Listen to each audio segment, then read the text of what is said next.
Look, mirrorless cameras are incredible. They're clean, they're reliable, they're fast, but at this point, I feel like they're kind of boring. And props to all the camera manufacturers who are continuing to innovate and make lenses sharper and cleaner and mirrorless bodies a lot more usable for a professional setting. But after a while, chasing that perfect camera kind of makes everything feel just really sterile. Same menu, same files.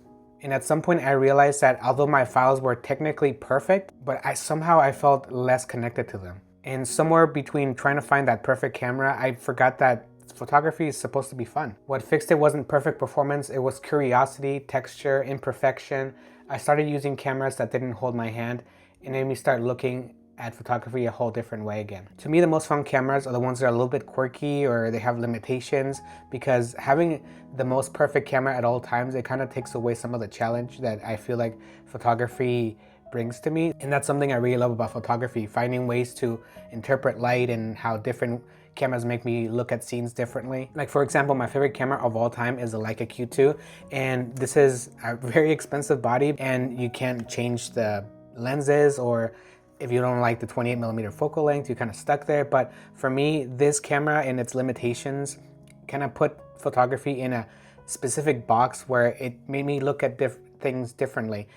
By shooting in 28mm, it opened up the world for me because it made me look at scenes as a whole and helped me practice layering, and not having to worry about what lenses to bring really simplified photography for me. Another camera that I love is a Nikon Z6 III, and it's a very modern camera. It has all the bells and whistles that most mirrorless bodies have, but it's packed up in a different type of package, and it makes me look at photography in a more pure level. Like, you know, it brings a throwback to the old film days. Like, it has physical dials, it's relatively heavy, you can adapt a bunch of manual focus lenses. So for me, this camera really opens up a lot of possibilities. So for times where I do want to shoot with different lenses and really practice the art of photography, this is kind of the camera that I reach out for, because it is it's a camera that kind of has the best of both worlds in both digital and does feel like more of a retro style experience. Another camera that I love is the Lumix S9, and this camera doesn't have a viewfinder. It's kind of aimed more for videographers, but as a point and shoot and a dad camera, I think it's perfect for that. It's a camera that I like to bring around with me if I'm just going around with my kid and I want to still get really nice photos. And this camera, while is perfectly adequate for like professional work, as a everyday tool for a dad or for a family, this is something I really reach out for, because for me, a package this small with a zoom lens, it kind of fits perfectly in that box, and it keeps me present when I just want to spend time with my family. And sometimes the perfect solution for mirrorless cameras is going backwards, and this is actually a half-frame camera. This is a film camera from Pentax. It's called the Pentax 17. This is basically the only film camera that I use, and this is also a very limiting camera. It shoots 35mm film, but it's a half-frame camera, so your roll of film gives you twice as many photos.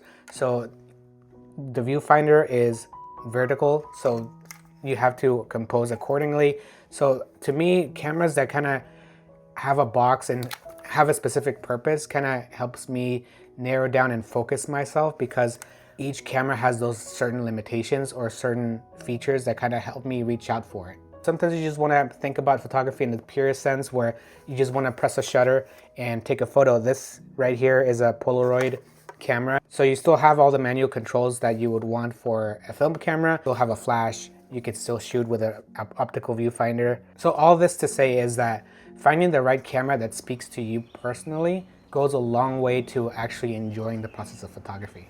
So what fixed it for me wasn't switching systems or looking for the highest megapixel camera.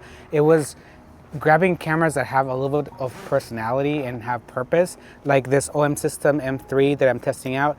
It's not my camera, I'm working on a review for it, but the point still stands. Like, this is a really beautiful camera. It inspires me to go out there and shoot, and it's a camera that I'm really interested in shooting with, even though it's not like a full frame camera or an APS-C camera. So what fixed mirrorless for me wasn't running away from mirrorless cameras and new and technologically advanced cameras. It was slowing down, not bringing as much gear as I used to, picking one camera, one lens, and just focusing on the art of photography. I'm not aiming for perfect files anymore. I just want to make something that feels honest and that feels like me. And most importantly, I just bring my camera with me everywhere, even if I don't need it. To me, it doesn't matter how much resolution a camera has or how many megapixels or the dynamic range, but it's the shooting experience. And I think that's the point I'm trying to make with this video. Is I'm not trying to sell you gear, be like, look at all these cameras that I have in my office.